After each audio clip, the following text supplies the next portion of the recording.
Hello. Would you guys like to talk about World War II? I know I would. All right.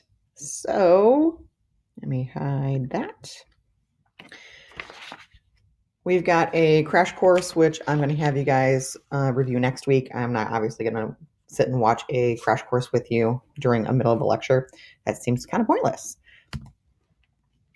We've got Treaty of Versailles, so World War One, before and after. If we notice that we've got Germany and Austria-Hungary that really kind of disappear a little bit or get much, much smaller and broken up into lots of different categories. All right. So this is how things look on the right after Treaty of Versailles. Then we've got the players. So the Allied players, a lot very similar to World War One, but allies are the United States. We get in like normal halfway through. Great Britain, France. Uh, we'll talk a little bit about something called Vichy France, which France gets taken over by Germany from 1940 to 1944. But Vichy France, there's like this underground movement and of French leaders and people who are like a resistance trying to fight back. So think very Star Wars esque. The resistance is trying to gain their country back. Soviet Union, so the USSR enters. We're going to talk about that, and that's a little bit of a breakup kind of thing with Soviet Union, and that we'll talk about how we go straight into the Cold War after World War II. Soviet Union, everything's complicated with them. Then on the other side, the Axis powers, Germany, Italy, and Japan. These are the major players. There's a lot more countries that are involved, and they're kind of like the sidekicks to each side. But we're talking like the big three on either side: US, Great Britain, Soviet Union. Those are the big three on the Allied side, big three in the Axis: Germany, Italy, and Japan. All right. So who's who? Well, this guy, Franklin Delano Roosevelt, otherwise known as FDR. He obviously is the president from 1933 to 1945. He is elected to 4 terms. He dies in his 4th term. And shortly thereafter, we get an amendment that says you can only serve 2 terms. He is the father of the New Deal, which obviously gives us a lot of economic advantages to try and get out of the Great Depression. Doesn't totally work. World War II is the thing that finally pulls the United States out of the Great Depression. So his big plan, as I mentioned before, lots of spending by the U.S. government to put people back to work. It helps increase infrastructure and make our country stronger, gives us a sense of moral purpose and that we're actually accomplishing things, builds morale. So it accomplishes a lot, however, at the cost of putting the US government into tremendous debt. It's a trade off because eventually we come out of it, but the government grows by leaps and bounds as far as how much they're really going to get involved in the United States citizens' lives. Things like unemployment, things like Social Security, all kinds of different regulations and things. So it's a balancing act, but the government grows because of his policies. All right, Joan. He got polio when he was 40, and then he was not able to walk. I'm not sure who the small child is. I'm sure it's one of his grandkids. Let's call her Matilda. That sounds like a fun thing. Um, Great guy in some respects, terrible guy in others. Had affairs. Actually, has a real big connection to Indiana. He used to go down to if ever been down to West Baden Hotel. He actually got one of his nomination news that he was nominated for the Democratic ticket there. He really had a fascination with water and like hot springs, which is why he went down to French Lick, which is where West Baden is, because it has all these hot springs and supposedly these healing properties of water. He obviously was a very good swimmer, and not being able to really have the use of his legs, he would swim quite a bit and was very fit. He was fit his whole life. And so he kept this a secret from the people of the United States. He was never usually really photographed in his wheelchair.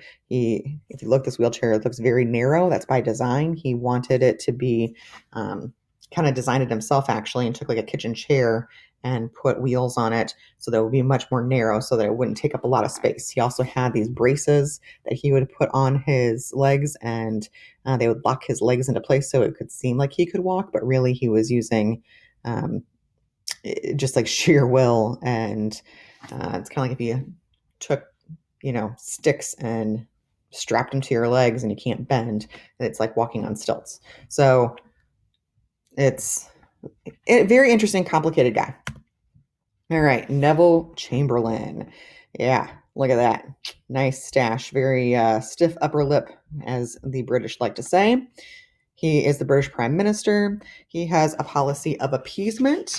So think of appeasement. I always think it sounds like pleasing, and that's kind of what it is. It basically is I'm going to give in so that things don't escalate. So after World War One, people really were so scarred in much of Europe that they did not want to go into war again. Totally understandable. However, Neville Chamberlain and a lot of other leaders, but really led by him, it's he gives into Hitler's demands, and it's kind of like, well, man, the Treaty of Versailles was really harsh on Germany. Yeah, their people are suffering too in this worldwide depression. Well, I guess we can go ahead and give Hitler this, and I don't want to make everybody mad and have a fight again, so I'll just give in. It's kind of like what parents do with toddlers in public. All right, so he does a lot of appeasement policy. I'm not a big fan of that, but I have the luxury of looking back on history. He did not. Right? He declares a war on Germany 8 months later. Uh, and he was, when he declares war on Germany, he leads it for the British for 8 months. Then he's replaced after people lose confidence in him by this guy, Winston Churchill. So Winston Churchill, I've got a quote on my wall from him that says, "You have enemies? Good. It means you stood for something." I like that attitude. He also said, "Never, never, never give up." He definitely played a role in World War One. He, again, very interesting guy. He had military experience, like I said, World War One. He becomes prime minister, what the English call PM. So even today, if you hear somebody talking about the PM, that's not nighttime, that's the prime minister. So after Chamberlain, he resigns. He doesn't get voted out. He basically loses the confidence of the English people and says, "Okay, fine, I get it, I'm out." And he really has this big force of will, Winston Churchill does, that inspires a lot of people to really give it their all during World War II, especially in England. We have Emperor Hirohito, who is Emperor of Japan. So obviously very stately looking guy, but it's, again, Japan, even today, it's this very, very interesting and cool mix of very old world traditions blended with like the new and the now and the modern.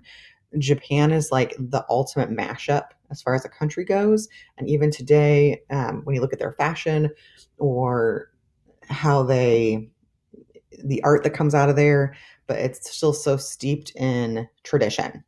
And so when you look at Emperor Hirohito, I mean, he's obviously in like this very military dress, but it also looks shockingly modern when you look at like his glasses and the way his hair is cut and all that kind of thing. It's very Western style look to it. So there's a lot of debate on how much he really plays a role. Do people tell him what they think he ought to do versus did he make those decisions himself? He ends up not being prosecuted for war crimes at the end of the war. And like many emperors in lots of different countries that have this dynastic kind of thing, you're really almost like a god. You and your family, that tradition of a dynasty is you are given power, you are ordained by God or some other deity that your country understands. And so you are basically the chosen one, or your family's the chosen one.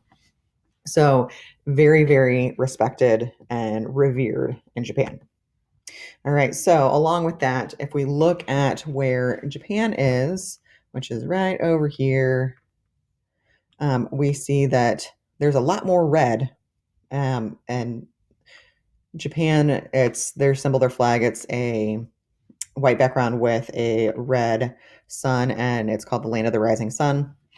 And so you can see all of this area, even though that they are a small island empire, a lot like England, they control a great amount of land around them, and they are very, very much able to take over different places. They ruled China for a while, they Korea when it was still just Korea, all of those things they control. If you want a good film about some of this stuff and how it affects different politics and different things, look up The Manchurian Candidate. The original is better. I did not care for the remake, but excellent film, highly revered. All right. Then we've got Toho, and he's the prime minister. So just like we've got like a king of England and a queen of England, and then the prime minister, same deal in Japan. You've got the emperor, and then we've got their prime minister. So he is the guy who plans the attack on Pearl Harbor. He starts, which really starts the war with the United States, and then he's sentenced to death because he is tried for war crimes. All right. Okay. So we got some people here, and the rise of totalitarianism. Say that 3 times fast. So, totalitarianism, it's a little bit of background here. We've got communism and fascism. Okay. In any totalitarianistic society, the dictator rules absolutely. So you have absolute control over every aspect of life. There are 2 sides to this. Like anything else, there's left wing, there's right wing. In theory, all of them work because everything works in theory. Well, on the left-hand side, communism, left wing, much more what we call like the liberal or radical side today. You basically want to get rid of the past. You want to move forward. You want to come up with new and interesting and fascinating ways to do things. You don't need the old ways to do stuff. There's new and fun ways and better ways. It can turn into very militaristic and controlling. And then on the other side, we've got fascism. And that's very right wing. That's very kind of going back and looking backward to the past and kind of wanting to resurrect a lot of the glory of the old days, and anything you can do to get there. That's what you want to try and do. So they're relying on those traditional things, the institutions that held power in the past, those social layerings and who has control and who doesn't have control.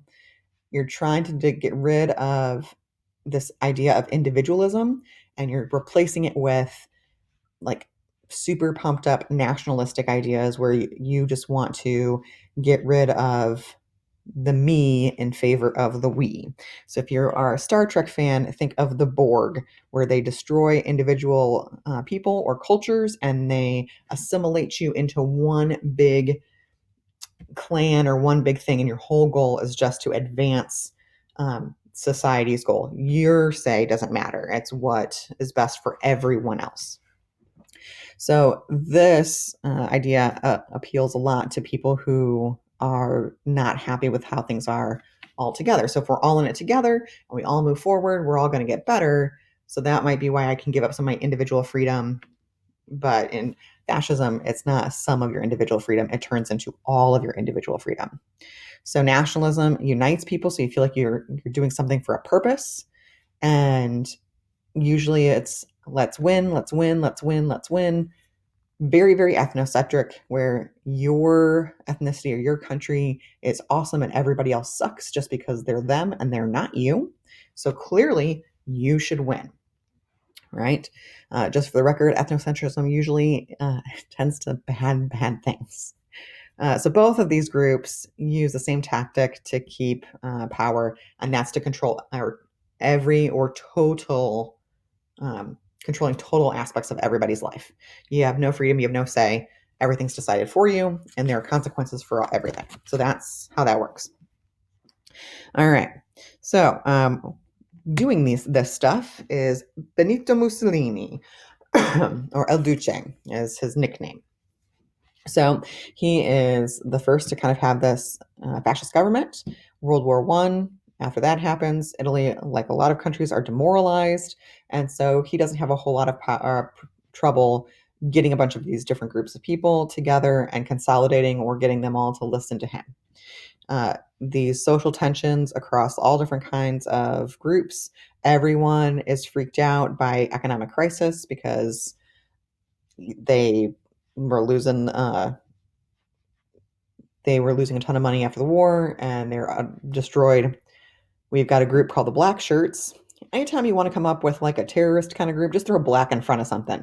Black Hand for World War One, Black Shirts. I don't know, just like I don't know, pick something, right? Um, they use his group, the Black Shirts. They use fear and violence as a political tool. So trying to get their way, like, hey, vote for me, or else I'll kill you, or something along those lines. Think a lot like KKK, only on like crack and speed, right? So they end up gaining control of Parliament in 1922. And then by 4 years later, in 1926, he's got everything running his way. All right. So you can see he really wants to kind of have this grand empire and take over the world. Right. If you want more on that, you need to definitely watch a cartoon called Pinky and the Brain. All right. If you don't know what I'm talking about, you're missing out. Please go watch it. Pinky and the Brain. All right. Then we've got Joseph Stalin and the Soviet Union. So if you remember World War One, Russia pulls out of World War One because they've got their own internal problems going on, and so they get rid of their monarchy, their czars, and then after that happens, the people split into two groups: the Reds and the Rights, red and white, and they fight each other, kind of have their own civil war. Well, Stalin's group wins, and uh, Vladimir Lenin, who really spearheads that, he ends up dying, and Joseph Stalin steps up and takes over. So he comes up with a 5-year plan to get things going the way he thinks that Russia, which is now going to be called the Soviet Union or USSR, and he comes up with this idea of collectivization. So basically, under communism, individuals don't own things, the government owns everything. Everyone's going to work together as a collective, and then the government's then going to give back to the people where it's needed. Sounds great. Sounds like it would work. It just, in this iteration, it does not. Okay. So, in order to achieve collectivization, Stalin uses totalitarianism. So, he takes over every aspect of people's lives and totally controls everybody. So, he's trying to get everyone to join together under this Russian flag.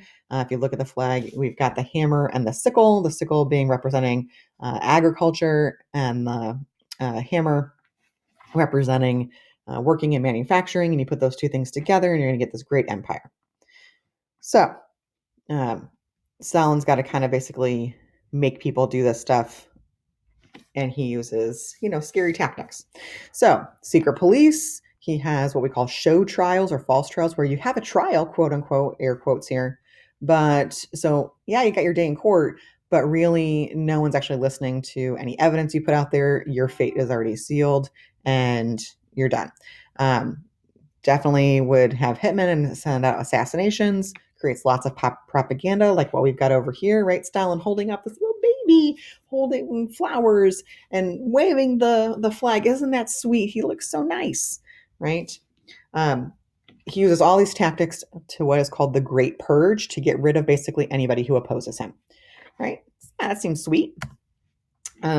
He also wants to industrialize and really pushes industrialization a lot like Peter the Great did, even though it's at great expense. He's literally like dragging Russia into what he sees as the future, right? So here's our funny meme. And then what ends up happening is a lot of people end up starving in Russia because people who used to be farmers are now forced to do other things. Their land is taken from them. And if you complain, you're going to die. So it's not a real great period. All right. So then we get to Germany. Germany also is using totalitarianism. we are going to get our favorite guy, Hitler, in just a second. After World War One, the emperor abdicates or gives up power, and so they become the Weimar Republic. And it's a democratic republic where you elect people. There is an elected body called the Reichstag, and that's like our Congress, basically. Lots of economic problems. So inflation takes over because remember, Germany's got to pay back the cost of the war, the reparations of World War One, which is massive. And so, in order to do this, and especially in the case of a massive worldwide depression hits, which doesn't just affect the United States, it's happening everywhere. Germany legit prints money to pay back these loans. But the way inflation works is the more money I print, the more worthless it becomes. And so when I could buy bread for, 63 Deutschmarks, and then by 5 years later, now it's 250 Deutschmarks, and then it just keeps going up and up and up and up and up. And so we start to have um, huge economic problems.